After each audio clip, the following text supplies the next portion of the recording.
Olá, seja muito bem-vindo. Meu nome é Matheus e você está no canal Planeta Curioso.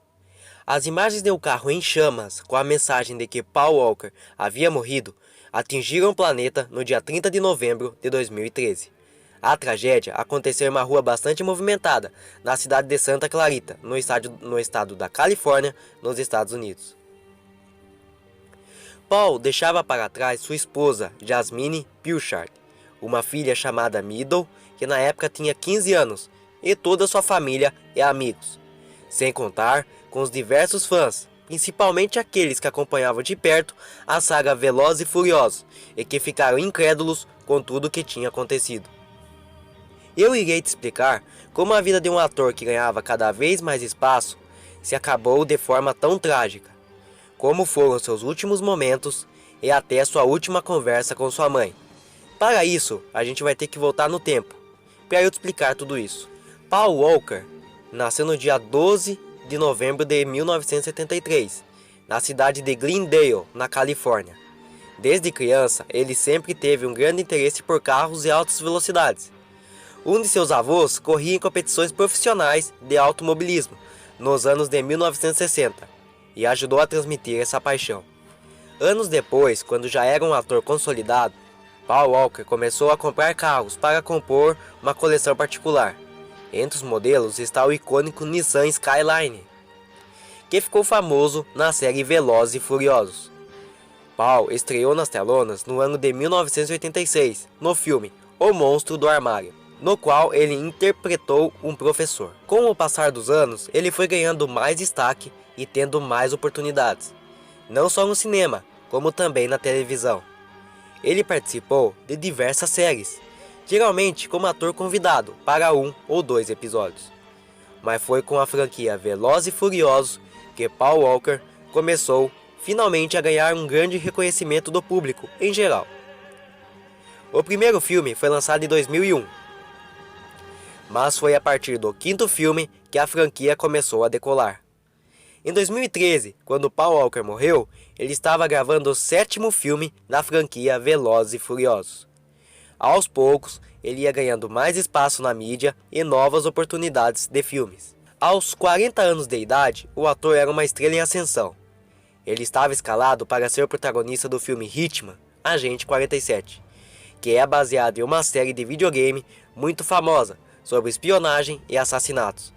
Mesmo com a fama e o aumento de prestígio em Los Angeles, o ator continuava sendo uma pessoa que priorizava muito a sua família e seus amigos. Em um documentário chamado I Am Paul Walker, sua mãe, Cheryl Walker, relata a última vez que ela o viu. Ela afirma que ele sempre foi um filho muito carinhoso e que gostava de ficar horas conversando com ela.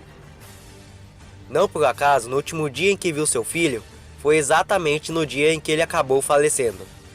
Eles estavam conversando e se divertindo, como sempre, na casa dela. O assunto da vez era a respeito do Natal.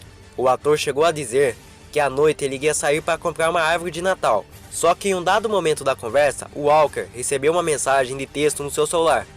A mensagem avisava de um evento de caridade que ele devia comparecer. O Walker havia se esquecido. Na hora, ele se levantou, se despediu rapidamente da sua mãe e saiu correndo pela porta. O artista tinha que ir a um evento de caridade.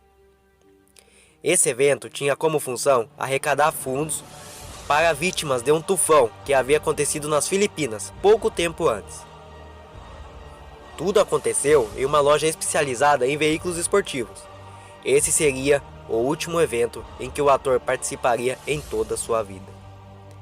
De acordo com a reportagem da US Magazine, o Walker estava muito feliz com o evento e sua proporção, já que havia sido ele o responsável por organizá-lo. Por meio de sua organização, ROW, sigla para Reach Out Worldwide, a organização havia sido criada após o terrível terremoto que atingiu o Haiti em 2010. Naquela época, o ator havia viajado para o país e visto toda a tragédia, se sentindo tocado pela situação e querendo ajudar o máximo de pessoas em situação de extrema pobreza ou vítimas de desastres naturais. Ele fundou a ROW. Com o evento, eles conseguiram arrecadar dinheiro para ajudar as vítimas e também brinquedo para as crianças, que perderam tudo com a tragédia. Obviamente que isso ajudou a fazer com que a morte de Paul Walker fosse mais dolorida. Ele havia acabado de ajudar milhares de pessoas. Na saída do evento de caridade, Walker sentou no banco de passageiro de seu amigo, Roger Rodas. Ele estava dirigindo um carro esportivo vermelho. Aliás, você sabe quem era Roger Rodas?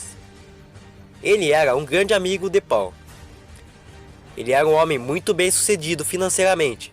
Já trabalhou para grandes bancos e também era famoso por se engajar em causas humanitárias. Não à toa, ele estava no evento com Walker. Mas só o que aproximou os dois foi o amor que eles nutriam por carros. Principalmente os que eram velozes. Ambos eram donos de uma loja de customização de carros, na Califórnia, no melhor estilo da franquia Velozes e Furiosos, porém legalmente. Além disso, Rodas participava de um campeonato profissional de corridas em circuitos, chamada Pirelli World Challenge. Voltando ao triste dia de 30 de novembro, um pouco antes de partirem para as ruas da cidade, Walker acenou para os fãs e tirou fotos para os fotógrafos que estavam no local. Essas foram as últimas fotos tiradas do ator. Depois daquilo, os dois saíram. Quando eles estavam no bairro de Valência, em Santa Clarita, por volta das 3:30 da tarde, Rodas acabou perdendo o controle do carro e batendo em um poste de concreto, além de mais 3 árvores. O carro ficou totalmente destruído e, para piorar a situação, o veículo começou a pegar fogo. Apesar de várias testemunhas terem visto e tentado ajudar as vítimas, as chamas e, na sequência, uma explosão impediram que tanto Walker quanto Rodas fossem salvos de alguma maneira. Quando o resgate chegou, infelizmente, ambos estavam mortos. As investigações do acidente estimam que o carro estava entre 130 e 150 km por hora. Só que a velocidade máxima do local era de 45 milhas por hora, que convertendo dá mais ou menos 72 km por hora. Nenhum dos dois havia ingerido álcool ou utilizado algum tipo de droga. A via estava em perfeitas condições e não foi considerada como motivo para o acidente. De acordo com a autópsia feita, os dois morreram juntamente pela soma do impacto da batida com as chamas que tomaram conta do veículo. Ironicamente ou não, o local onde Walker e seu amigo morreram era muito conhecido por promover corridas ilegais de rua, principalmente os de drift, como local ideal para fazer manobras com o seu carro. Um fato interessante sobre a morte de Paul Walker e seu amigo é que ambas as famílias processaram a marca fabricante do veículo. As famílias alegavam que o veículo possuía falhas estruturais no seu projeto e que isso havia provocado a morte dos dois. A fabricante alegou que, na verdade, havia ocorrido um erro do motorista e que ela não era responsável por nenhuma das mortes. Após análise da perícia e de especialista em acidentes, ficou comprovado que Roger Rodas realmente perdeu o controle do carro e que sua alta velocidade combinada com o local da batida fizeram com que os amigos morressem, eximindo assim a culpa da fabricante. Você lembra que eu falei que ele estava gravando o 7º filme da franquia Velozes e Furiosos? Ele estava escalado para fazer o filme Hitman, Agente 47? Então, após a chocante morte de Paul Walker, as gravações de Velozes e Furiosos foram suspensas por algum tempo. Quando retomadas, os responsáveis por produzir e dirigir o filme tiveram que adaptar o roteiro do personagem de Walker. Para fazer essas cenas, eles contaram com os irmãos de Paul. Claro, que com uma baita ajuda na tecnologia, que criou uma versão digital dele. A despedida do personagem Brian é uma das cenas mais emocionantes da última década. A bilheteria foi um sucesso, passando de $1 bilhão arrecadados pelo mundo. Já as gravações do filme Hitman, Agente 47, não haviam começado. Por causa disso, o ator pôde ser substituído por outro. No caso, o papel ficou com Ruther Friend. Várias homenagens foram feitas a Paul Walker e seu amigo Roger Rodas. A música See You Again, feita por Wiz Khalifa para o filme Velozes e Furiosos, como tributo ao ator e como clipe bastante emocionante, fez um sucesso enorme. A Raw continua funcionando até hoje e leva adiante a ideia de Paul Walker em ajudar as pessoas. Muito obrigado a todos vocês que assistiram o vídeo até o final. Deixe o like se vocês não sabiam desses fatos. Eu estou para soltar uma parte 2 desse vídeo no canal, com uma investigação completa sobre a morte de Paul Walker. E tenho certeza que vocês vão se surpreender com os fatos que vou mostrar. O vídeo já está gravado e só falta soltar. Depende de vocês, deixa o like aí. Vou deixar com vocês um trecho do vídeo. Até mais.